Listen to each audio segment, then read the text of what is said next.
Lawmakers are plowing ahead at the State House with less than a month remaining in this year's session. One bill discussed in a Senate committee this week would make it easier to purge voter rolls. But election officials and voter advocates have several issues with the legislation, including privacy concerns, potential lawsuits, and voter suppression. Indiana Public Broadcasting's Brandon Smith has this story.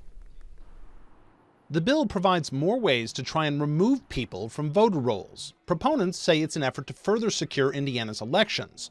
That includes requiring the state to compare voter registration to Bureau of Motor Vehicles data on credentials given to non-citizens.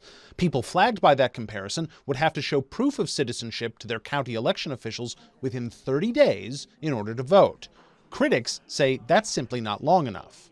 Currently in Indianapolis, I just looked it up, an average of 7 months in order to obtain a certificate of citizenship. And BMV data is also often out of date. We will have to deal with the issue on Election Day when voters are erroneously canceled because of the bad data, and our poll workers will struggle to properly assist the voters and could unintentionally turn people away. Another proposal would allow the state to buy voters' credit information from companies like Experian. It would then compare that information to the voter rolls in an effort to identify people who don't live where their voter registration says they do. One small-town resident says that is a gross violation of his privacy rights. Does any of you know how many stores there are in Wilbur, Indiana, where I can purchase groceries or gas?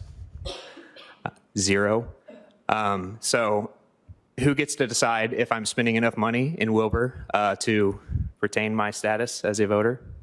The Senate committee is expected to consider amendments to the bill and vote on it next week. For Indiana Public Broadcasting, I'm Brandon Smith.